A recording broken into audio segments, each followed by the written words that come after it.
Welcome back to my corner on the internet. Okay, so tonight I had this vid by Jamari and it's called Worst Fight Ever.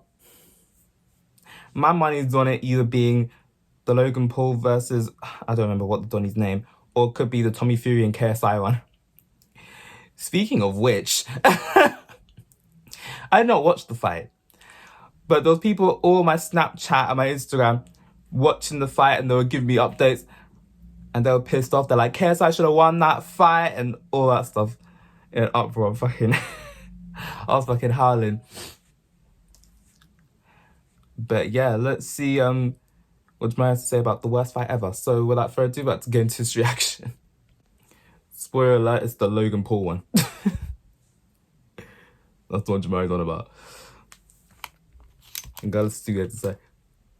The fight yesterday between Logan Paul and Dillon was absolute garbage. And this picture right here kind of exemplifies how seriously Dillon actually took this boxing match. First of all, let's just state the obvious. The entire time, he only threw around 9 punches total in 6 rounds. What was that? That would be the cleanest shot that he got off all match.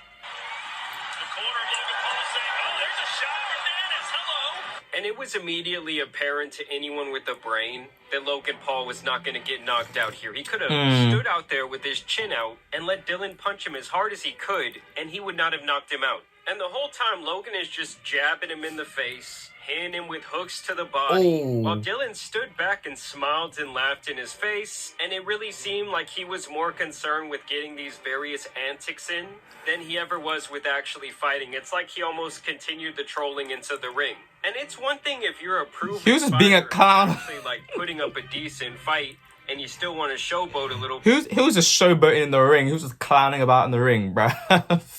That was so funny. We just got on the floor. Mate. Kind of mad clownery are you on? And let me continue. Like Nate Diaz did with Jake Paul. But when you can't even throw more than 1 punch per round, the crowd is not going to want to get in on the fun with you. And the trolling just ends up looking really stupid. I mean, he tried to take Logan down and get him into like a submission multiple times. Because to me, everything that he was doing was more for like social media. The Twitter clout had completely gone to his brain. Clearly. You know, he desperately wanted that picture of him having Logan in a chokehold. I mean, this is how the fight ended as Dillon got disqualified. Wait, what?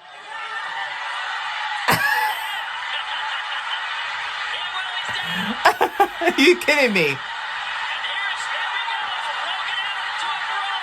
I mean, he wanted so bad to put him in that guillotine like Nate Diaz did to Jake Paul, and it just never happened. He attempted it multiple times. And people were saying that this guy was actually throwing more punches at the security, which he still missed, than he was at Logan during the fight. What are these punches, bruv? If he there and not got knocked out, even if he only threw 10 punches the entire time, and didn't do all this showboating bullshit, he would probably still have a chance to make another card as one. Mate, I've seen drunk people throw better punches.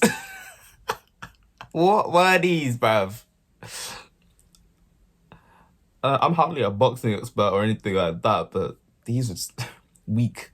At the main fight, that just completely destroyed his credibility. He obviously had all these different fighters on his side, and he just made a mockery of the entire event. Like, why is someone else going to want to fight him at this point? If they know there's now a very high chance that he's either not going to show up or just do this type of bullshit for social media. And after talking all that shit, if that's your performance, it's just a terrible look. And obviously Dillon is back on Twitter trying to do his thing. Wow. He's going to ride this one clean punch that he got into oblivion. As you can see right here, total punches landed 108 for Logan Paul and 16 for Dillon.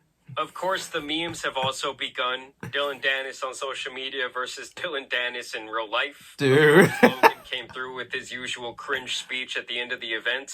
You look the devil in his eyes and you do what I did tonight, and you eliminate that bitch from your life! I mean, the way he's talking, you would have thought he just went 12 rounds with prime Mike Tyson. I know, but we right? do have to give credit where credit is due, and shout out to Logan for winning this fight. He obviously took this very seriously.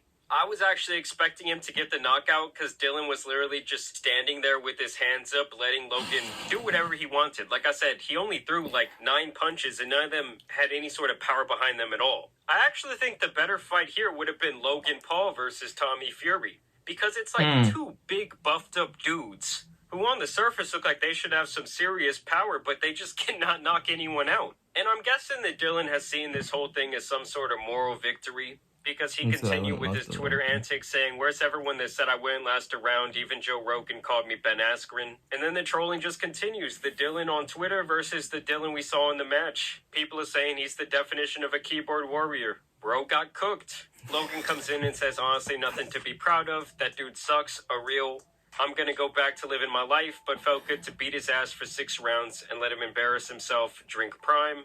And obviously, Dillon is still making excuses here. He says, the jiu-jitsu guy with no boxing camp or coach. Blah, blah, blah. Never wobbled, never dropped, had no standing 8 count, and rocked you multiple times. If I were Nina, I'd call off the wedding. You achieved nothing in your own sport. MMA next.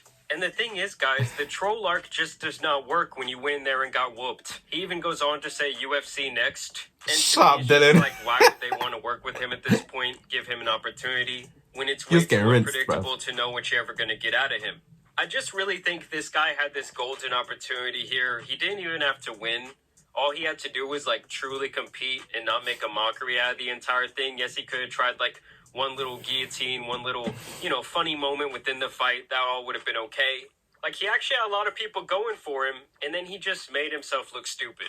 I do have to say, though, guys, when it comes to this influencer boxing, I feel like these fights are really just getting worse and worse. Like, at first, it was pretty cool. You were seeing people you didn't like getting knocked out. But now these latest ones have really just been trash. But I want to know what you guys thought about this fight down below. For me, personally, it was just really a big disappointment.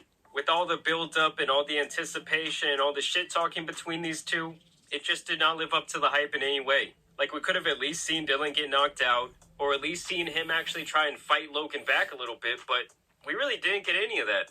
Like, we really just got a very boring 6 rounds. Either way, I do want to thank you guys for watching today's video, dropping a like and subscribing. But as you guys know, it's been your boy, the Tan Superman, and some other internet news out here needs... Yeah, I'm out. Jesus Christ, I thought Austin McBroom was a massive showboat. And when he was doing that influencer boxing or whatever the fuck it was, bruh, this Dillon guy, he was playing stupid games and he won a stupid prize, he got disqualified. That shit's actually mad funny. What kind of mad climb was this guy on? I can't, this dude, bruh, just clown, straight up clown. Anyway, just remember, I'm going to see it on Vivid now. Someone commented, the real winners of this fight are the ones who didn't watch it.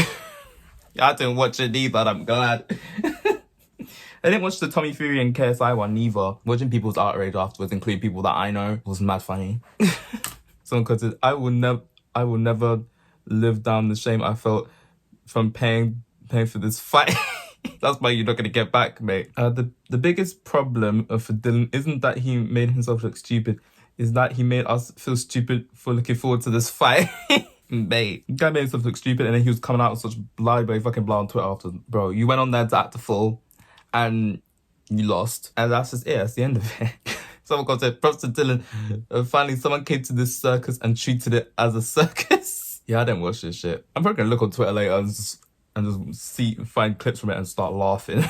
Because what can I say? It's pretty entertaining watching people talking all big on social media, making an absolute arse out of themselves in real life on camera. Talking all big, but yet he still lost and just made a whole mockery. Yeah, in the end, I won because I didn't watch this shit. But yeah, I'm gonna head out. This was funny.